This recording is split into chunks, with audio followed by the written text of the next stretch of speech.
అస్సలాము అలైకుం వరహ్మతుల్లాహి వబర్కాతుహు. జై భీమ్. నా పేరు Umar Farooq, minority rights forum Kosta Andhra ప్రెసిడెంట్ని. నిన్న మొన్న మనమంతా వింటా ఉన్నాము, రాయచోటిలో జరిగినటువంటి ఒక ఘటన కొత్త విద్వేషాలను రెచ్చగొట్టేటటువంటి ఒక కార్యం. వీరభద్రస్వామి రథోత్సవం జరిగింది. వీరభద్రస్వామి రథోత్సవంలో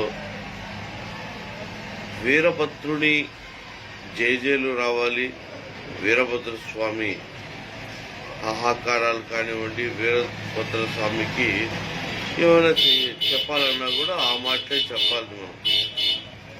కానీ ఇక్కడ ఏం జరుగుతుంది, వీరభద్రస్వామి ఊరేగింపు అయినా కానీ లేదా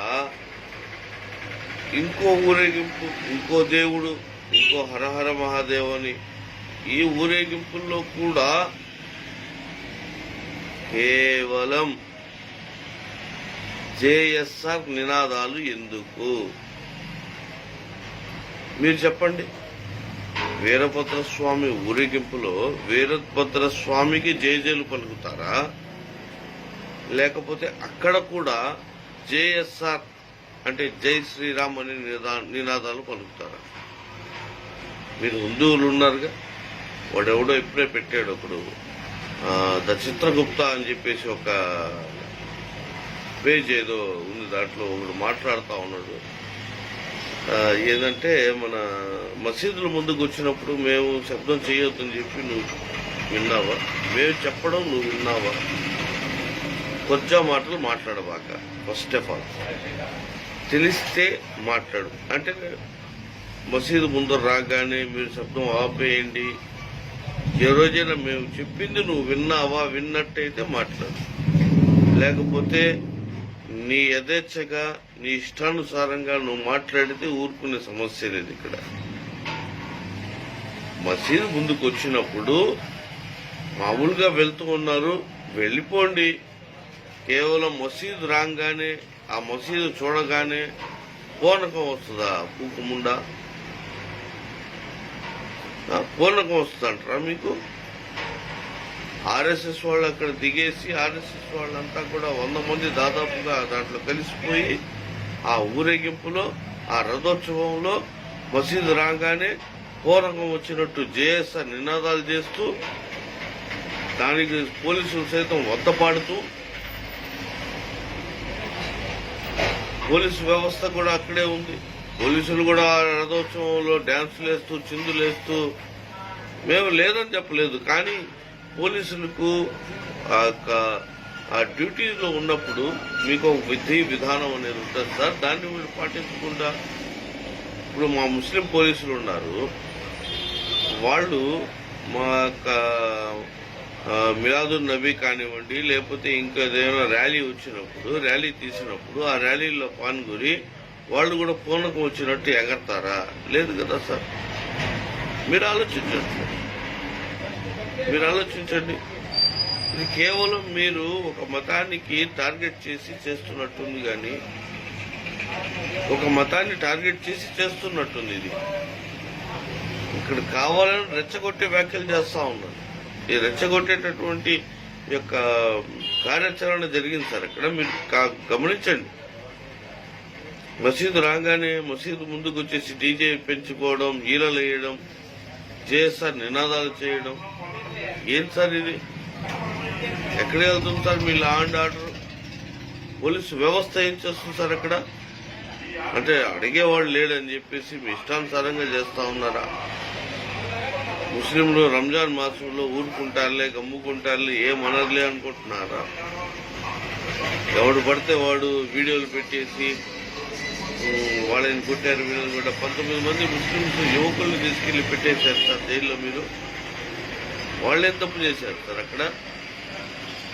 ఎందుకయ్యా ఇక్కడ మీరు డీజేలు వాయిస్తా ఉన్నారు, ఏలులు కడతా ఉన్నారు, నమాజ్ చదువుకుంటా ఉన్నాం కదన్నా, కాస్త ముందుకెళ్ళండి అని చెప్పిన దానికి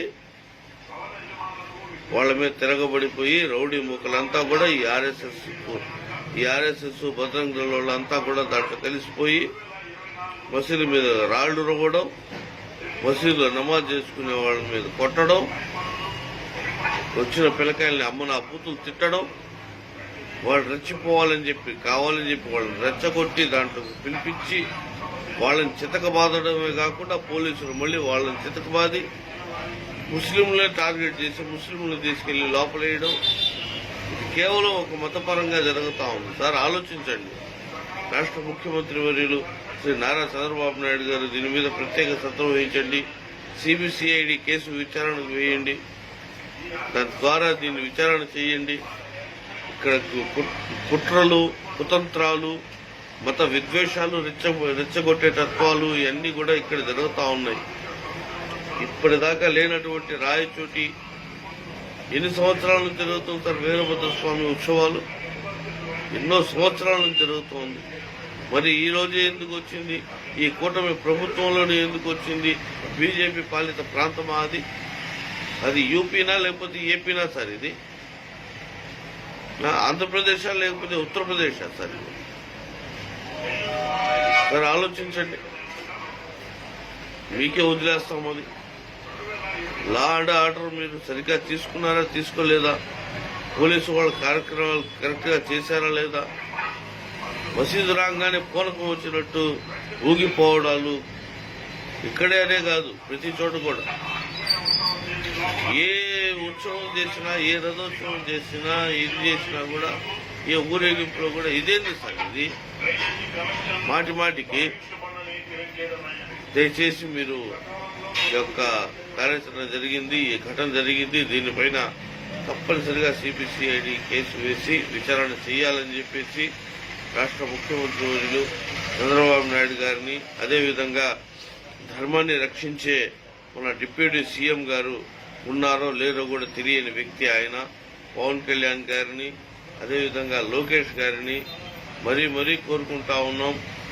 తెలుగుదేశం పార్టీలో ఉన్నటువంటి, అదేవిధంగా వైఎస్ఆర్సీపీలో ఉన్నటువంటి ముస్లిం మైనారిటీ నాయకులు కూడా దీని గురించి మాట్లాడాలి. రాయచోటిలో ఉన్న ముస్లిం మైనారిటీ నాయకులు ఎక్కడున్నారు? తెలుగుదేశం పార్టీలో ఉన్నటువంటి నాయకులు ఏమైపోయారు?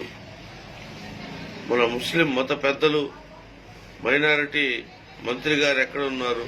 వీళ్ళంతా కూడా ఏం చేస్తున్నారు? ఈ ఘటన పైన ఆ పిల్లల్ని తీసుకెళ్లి లోపలేసేసారు. రంజాన్ మాసము ఉపవాసాలు ఉంటారు సార్. ఆలోచించి దీని మీద ఒక మంచి కార్యాచరణ చేయండి సార్. ఇలాంటివి ఇంకోసారి జరగకుండా ఈ యొక్క దరిద్రులు, ఉగ్రవాదులు, మనువాదులు, మనుస్మృతివాదులు, తీవ్రవాదులు ఈ ఆర్ఎస్ఎస్ ని ఫస్ట్ బ్యాన్ చేసి ప్రతి ఒక్కరు కూడా ఈ నినాదం చేయండి. ఆర్ఎస్ఎస్ ని బ్యాన్ చేయాల్సిందే, ఆర్ఎస్ఎస్ ని బ్యాన్ చేయాల్సిందే. పిఎఫ్ఐ ఏం చేయకపోయినా కూడా పాపులర్ ఫ్రంట్ ఆఫ్ ఇండియాని బ్యాన్ చేశారు సార్. అదేవిధంగా ఏ సంస్థతో అయితే ముప్పు కలుగుతుందో ఆ సంస్థని తప్పనిసరిగా బ్యాన్ చేయాలి. మేము ఒకటే కోరుకుంటా ఉన్నాం. దయచేసి ఆర్ఎస్ఎస్ అనేటటువంటి ఉగ్రవాద సంస్థను బ్యాన్ చేయాలని చెప్పేసి మీ యొక్క డిమాండ్. తప్పనిసరిగా ఆర్ఎస్ఎస్ ని బ్యాన్ చేయాలి. దయచేసి ఈ యొక్క రాయచోటి ఘటన పైన సిబిసిఐడి కేసు వేసి దర్యాప్తు చేసి అక్కడ కుట్రలు, కుతంత్రాలు బయట పెట్టాలని చెప్పేసి మరీ కోరుకుంటూ అస్సలాము అలైకుం వరహమతుల్లాహి వబరకాతుహు. జై భీమ్.